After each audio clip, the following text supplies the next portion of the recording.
¿Qué tal? ¿Cómo están amigos y amigas de esta comunidad? En las últimas horas, en los últimos días, se ha escuchado mucho la Corte Interamericana de Derechos Humanos, una corte que ha sido citada por diversos personajes de la oposición, quienes han acudido a ella o han amenazado con acudir a ella en reclamo de las decisiones que se han tomado alrededor de sus figuras. Por un lado está Ricardo Salinas Pliego, quien al no querer pagar los impuestos, tras la decisión de la Suprema Corte de Justicia de la Nación, pues anuncia que va a ir a la Corte Interamericana de Derechos Humanos para presentar su caso, para presentar el caso porque él es perseguido por parte del gobierno y por parte del SAT y porque en México la Suprema Corte pues no tiene independencia en la toma de decisiones. Por el otro lado está el Partido Acción Nacional, quien en las últimas horas acude a esta misma corte a exigir que se investigue lo sucedido en la pasada marcha que falsamente se le quiso atribuir a la generación Z. Y el PAN dice el 15N no se olvida y por lo tanto que se averigüe quién fue el grupo que llevó a cabo los actos de violencia, a pesar de los señalamientos que se han dado en torno a la relación de algunos de sus integrantes con los mismos. ¿Es más mediático? ¿Qué trascendencia tiene? Voy a platicar, por supuesto, le agradezco muchísimo que nos acompañe con el maestro Carlos Odriozola, pues, para entender pues de qué se trata todo este merequetengue, todo este juego que se traen, qué tan profundo es, qué tanta posibilidades hay reales de que la Corte Interamericana se involucre en estos temas. Carlos, un verdadero placer recibirte en la comunidad. ¿Cómo estás? Y gracias por toda nuestra comunicación. Al contrario, muchas gracias por invitarme a tu prestigioso programa. Con mucho gusto, aquí encantado de participar con ustedes. Gracias, Carlos. Pues lo primero que te preguntaría es, ¿tú cómo lees esto? ¿Cómo lees estas decisiones que se ha tomado, tanto en el caso del PAN, tanto en el caso de un empresario político como Salinas Pliego? Cómo lo ves? ¿Cómo vas leyendo esta situación? Mira, desde el punto de vista estrictamente jurídico, no hay forma humana de que estos casos, ninguno de los dos, llegue a la Corte Interamericana de Derechos Humanos.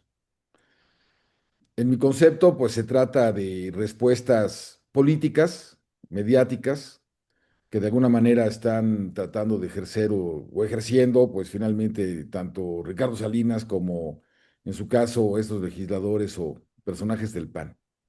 Y en mi experiencia que tengo en el sistema interamericano, pues para llegar a la Corte Interamericana de Derechos Humanos es primero indispensable contar con un dictamen positivo de la Comisión Interamericana de Derechos Humanos. Lo que está haciendo hoy el PAN en Washington es presentando el caso ante la propia comisión, todavía ante la Comisión Interamericana, que es lo que eventualmente procedería.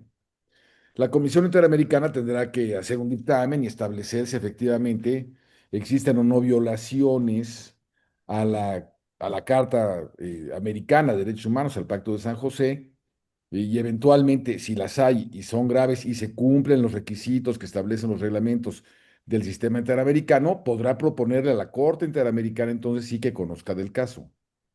En este caso en particular, si quieres, comenzando con el del PAN, yo te diría, a ver, evidentemente que la Corte ya ha establecido una serie de precedentes en materia de uso desproporcionado de la fuerza cuando se trata de los estados frente a sus ciudadanos o a las personas que en su país habitan. Y en mi concepto, en este caso en particular, pues no existe ninguna violación que haya cometido el Estado mexicano en contra de ninguna persona por varias razones, porque lo que ha establecido la Corte en diversos casos se han llevado por otros países o en contra de otros países ante ella, es que el uso de la fuerza debe ser desproporcionado. Es decir, la Corte Interamericana no prohíbe que los estados puedan ejercer eventualmente un cierto grado de defensa, de violencia, entre comillas, de contención contra los actos. Lo que prohíbe es que haya un uso desproporcionado de la fuerza.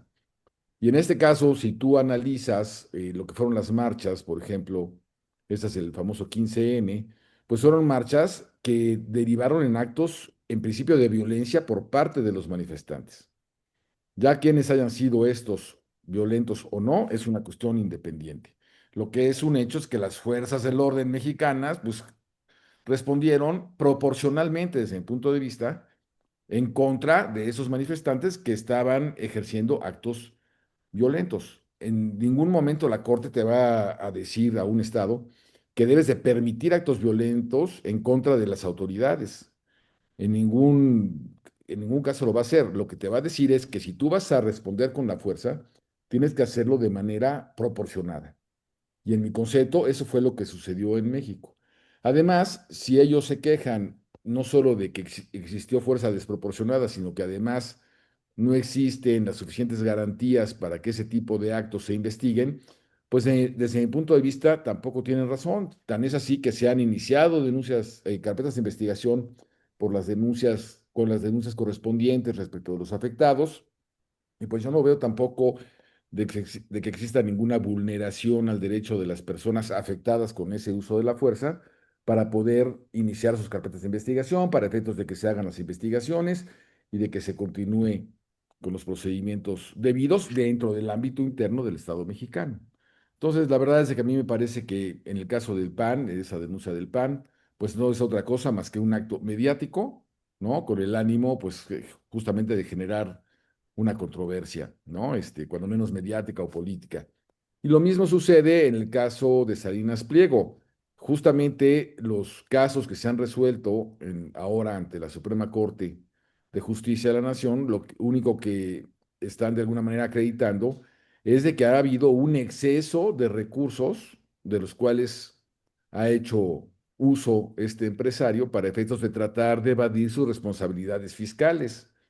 Y eso, lejos de ser, digamos, una mancha al expediente mexicano, pues al contrario, ¿no? Es decir, ha habido un exceso de recursos y lo que señala el Pacto de San José es de que toda persona debe tener acceso a la justicia a través de recursos adecuados. Y vaya que si los tuvo o los ha tenido Salinas Pliego, ha tenido al contrario un exceso de recursos, porque recordemos que todas estas créditos fiscales que ahora se le están cobrando son créditos fiscales firmes desde hace muchos, muchos años y que él ha ido de alguna manera retrasando en base a una serie de recursos, recusaciones y una serie de triquiñuelas legales que se llaman chicanas, justamente para irlo retrasando. Entonces, desde mi punto de vista, pues si va a ir a la o pretende ir a la Corte Interamericana, en primer lugar tiene que pasar el filtro de la Comisión Interamericana de Derechos Humanos.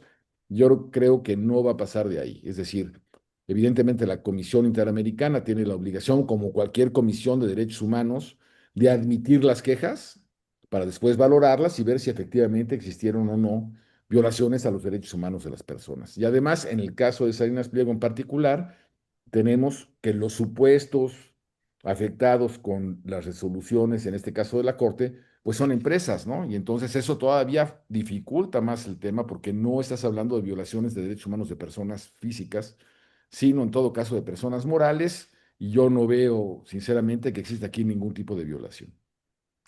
Oye, bueno, ya escuchamos gente del PAN que decía que las decisiones de la Corte Interamericana están a la par de nuestra Constitución. ¿Esto es así? O sea, ¿sí tienen esa comparación o también están exagerando o manipulando la situación? Bueno, los tratados internacionales en materia de derechos humanos están jerárquicamente a la par de la Constitución porque la propia Constitución así lo indica. El artículo primero constitucional señala que el Estado mexicano está obligado a observar los derechos humanos previstos en los tratados internacionales que existan en esas materias. Entonces, están a esa jerarquía porque la propia Constitución así lo permite.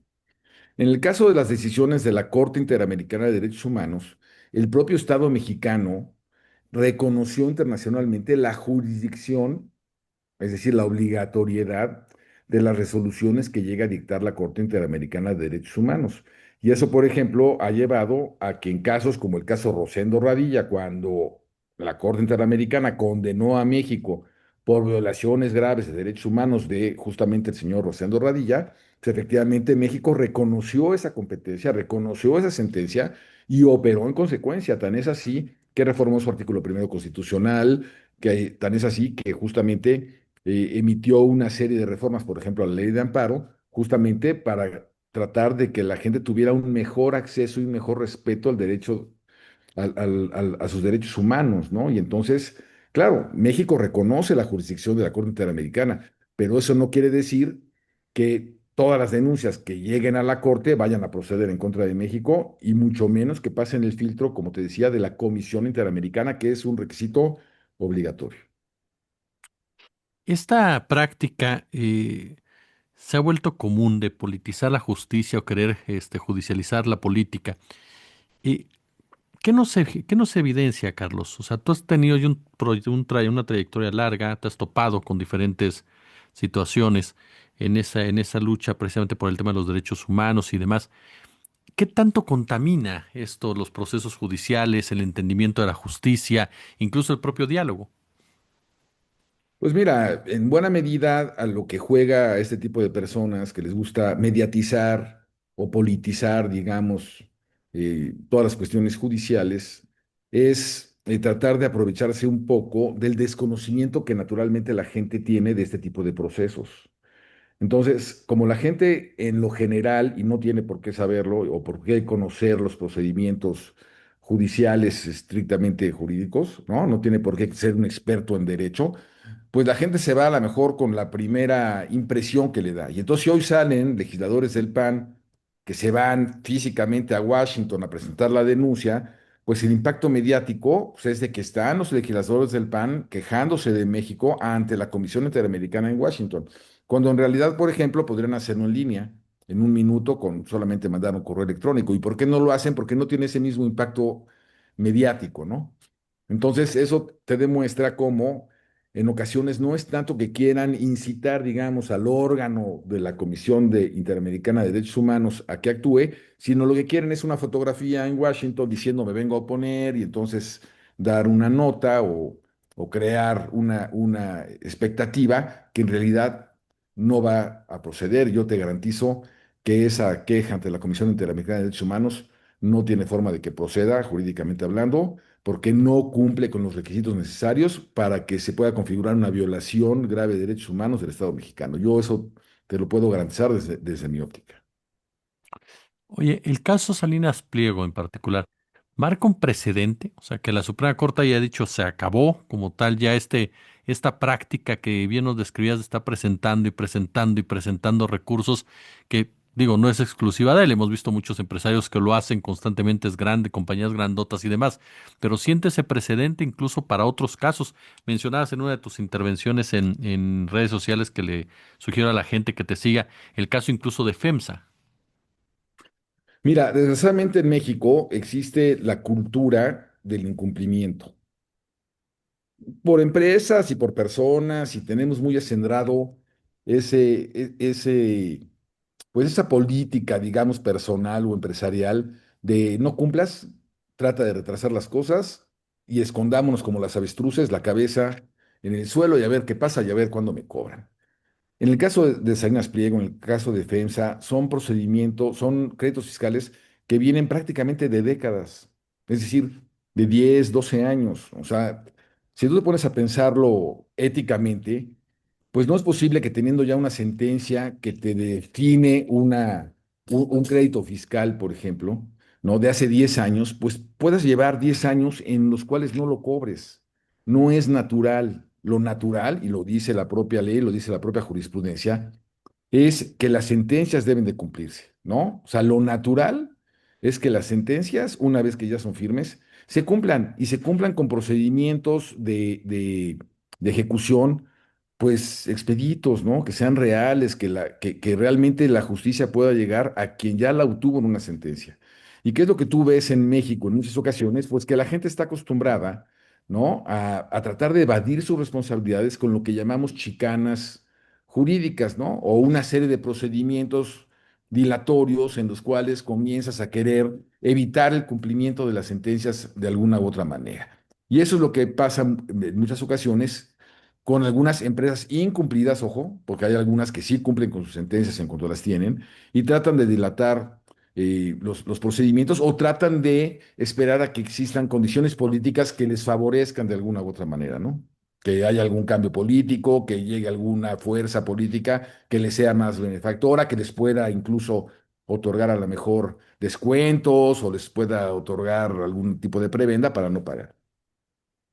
Oye, déjame preguntarte sobre ese tema de FEMSA, porque ha generado también mucha controversia al señalar que una de las cosas que hemos escuchado, tú eres el experto, es que dicen juzgado, juzgado está, pero ¿es así también con el caso de FEMSA o no opera de esa manera? Bueno, en el caso de FEMSA, aquí se dio en particular estamos hablando de una facultad de atracción, es decir, es un procedimiento que todavía no está firme. Es un procedimiento que si bien ya fue juzgado ante el Tribunal Federal de Justicia Administrativa, actualmente estaba en un tribunal colegiado de circuito y se discutía si lo iba a traer o no la Suprema Corte de Justicia. Existió un primer acercamiento a la Corte, una primera solicitud de la facultad de atracción, en donde se había determinado que no lo haría la Corte y fue hace relativamente poco. Lo que sucedió después es que hubo una nueva solicitud o una solicitud de reconsideración para efectos de atraerla. ¿Qué significa esto? Las solicitudes de facultad de atracción tienen un procedimiento reglamentario, digamos, que principalmente se establece en la ley de amparo por un lado y en segundo término por acuerdos generales de la Corte. Y esos acuerdos generales de la Corte te dicen quién puede pedir la solicitud de la facultad de atracción. El último acuerdo general de esta nueva Corte incluso establece la posibilidad de que lo hagan organizaciones de la sociedad civil, por ejemplo, o sea, partes no legitimadas de origen para pedir la facultad de atracción. ¿Quién podría pedir la facultad de atracción? Pues generalmente las partes que están contendiendo, por ejemplo, los tribunales colegiados que van a conocer del asunto, le pueden decir a la Corte, oye, es un asunto muy complejo, mejor tú atráelo y resuélvelo, ¿no? O como te decía, las partes involucradas. En este caso, ya sea que lo haya pedido una parte involucrada, que lo haya pedido un tribunal colegiado o que lo haya pedido un tercero interesado, es válido. Lo que la ley no señala claramente es si solamente se puede pedir una vez por una persona o si puede pedirlo una persona una vez y si se lo niegan, después puede pedirlo otra. Lo que a mí me parece muy claro es que mientras el caso no esté juzgado, pues la Corte, al ser Suprema Corte, pues puede ejercer su facultad de atracción. O sea, yo no vería una objeción para que si la Suprema Corte eventualmente dijo, hoy no lo atraigo y no se ha resuelto, pues no pueda atraerlo. Finalmente, la idea es de que lo va a resolver un tribunal que tiene competencia para hacerlo. Y si ahora la Corte está diciendo, oye, no lo has resuelto y quiero resolverlo yo, pues yo creo que está en su derecho de hacerlo. Como bien señalabas, ¿no? Muchos de estos casos por los que te molestamos, pues la ética parece que nunca existió, ¿no? O está totalmente ausente.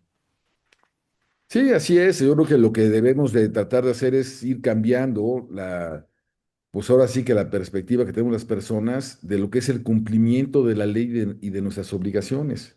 Y desgraciadamente en los litigios de cualquier tipo, no solamente en los fiscales, en los de familia, en los civiles, en los mercantiles, vemos mucho que la gente en México tiene casi casi la obligación de apelar, la obligación de irse al amparo, aun cuando sabe que no tiene la razón y que ya perdió o que debe de pagar y que debe, por ejemplo, la obligación. Entonces, yo creo que en la medida en que también como sociedad nos vayamos acostumbrando a tener una cultura más de cumplimiento de la ley, pues va a seguir mejor, va a ser mejor para todos.